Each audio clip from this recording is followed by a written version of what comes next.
Hi, I'm Bill Bronchick, and in this video I'd like to share with you 5 little tricks you didn't know that your self-directed IRA can do. Let's get right into it.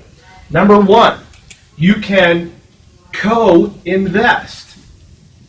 What that means is there are certain parties that you can't do business with that are called disqualified parties. Those are namely you're the most disqualified party. You can't do business, mean buy from, sell to, borrow from, lend to your IRA.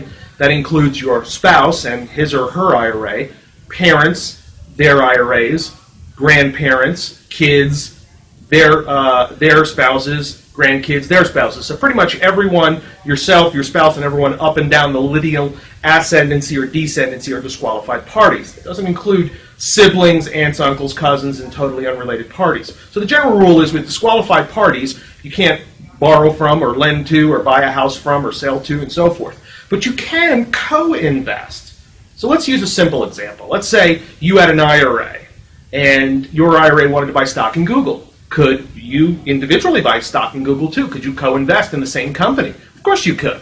And the reason is because you're buying separate interests in the same asset or same entity or same investment from a third party who's not disqualified. That means you're buying from on the open market, and neither of you at that point owns 50% or more. So that would be perfectly okay. Now let's take it to a more close to home example. Let's say you wanted to buy a property with your IRA, but you didn't quite have enough money. But your wife's IRA, or your wife had some money, or you individually had some money.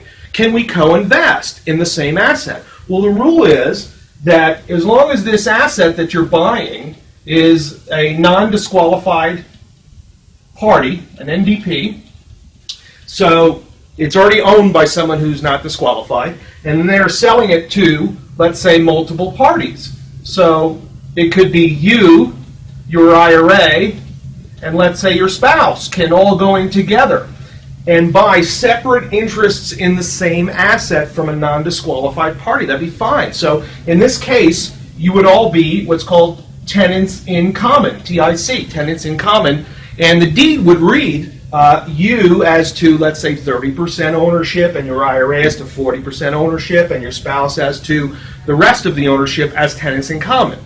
That's perfectly okay. But what you can't do is after the fact say, okay, I'm going to buy it with my money, and then what I'm going to do is I'm going to get reimbursed some of that money by selling shares to the IRA and spouse who are disqualified parties. That would be a no-no.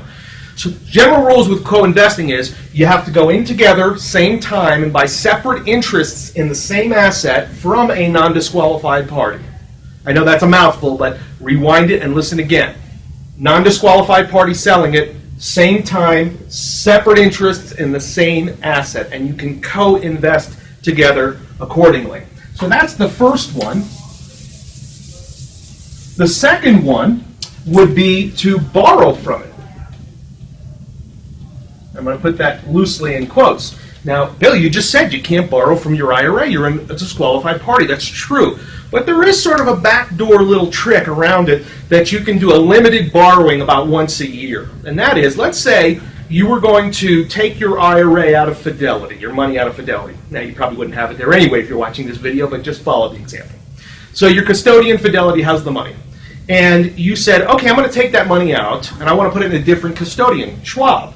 So they would give you 60 days to put that same amount back, not the exact money. I mean, it doesn't have to be the same actual trace of money. It just has to be the same amount into your other custodian's account within 60 days. So let's say you take it out. Now, while it's out in your hand, what can you do with it? Well, pretty much anything you want. It's not tax deferred or tax free, but the money is in your hands to do a short-term transaction. And then on day 59, you say, you know, I changed my mind, Fidelity. You're not so bad. I'm going to put it back with you and get a new account with you, or put it back if they'll allow you in the same account.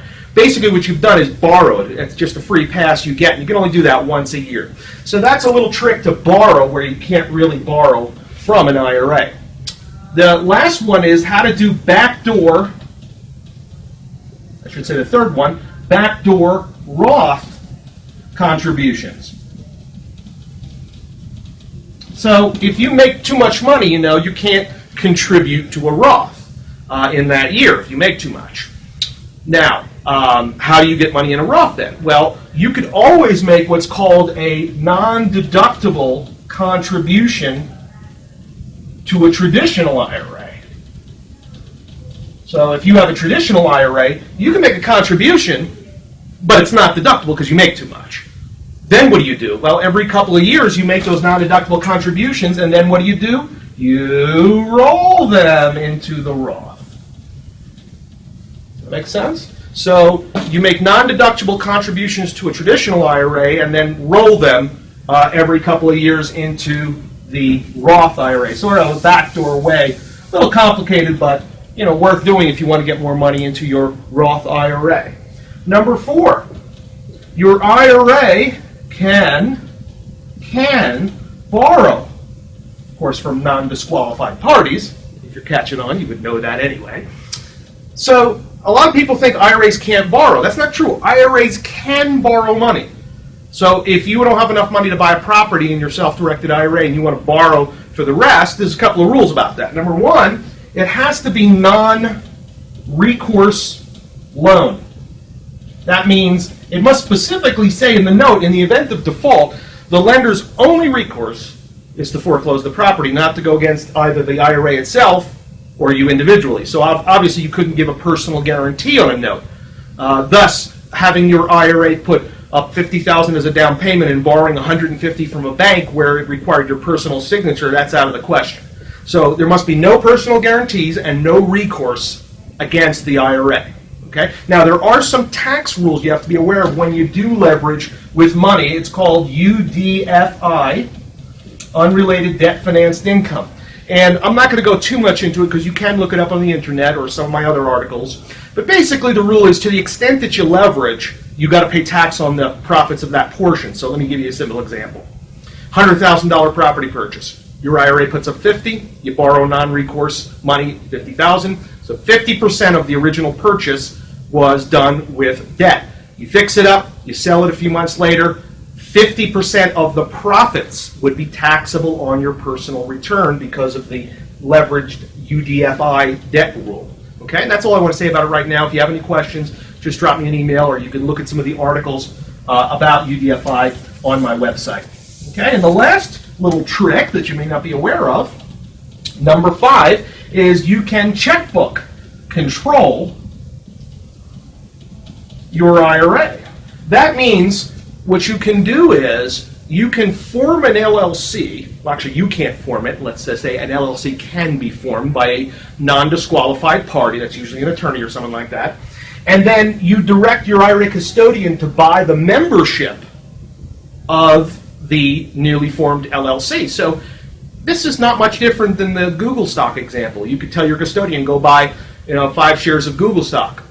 Why can't you tell your custodian to buy 100% of the membership in this company that was not owned by you, not formed by you, and is not therefore not disqualified as to you, and it was not formed by a disqualified party, obviously, a clean third-party formation, and then the initial purchase of stock or membership in the company, the initial offering is done to your self-directed IRA, and your self-directed IRA becomes the member of that.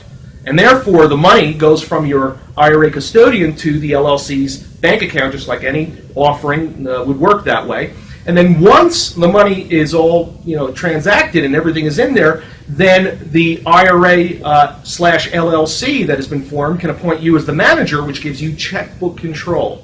That's just a summary. If you'd like more information on that, drop me a line, 303-398-7032, or drop me an email, bill@bronchick.com, and I can fill you in on more information on how to checkbook your self-directed IRA. I hope you've enjoyed these 5 interesting things you can do with your self-directed IRA, and make sure, of course, that you get competent tax and legal advice before proceeding with any transaction in your IRA that you're not sure of.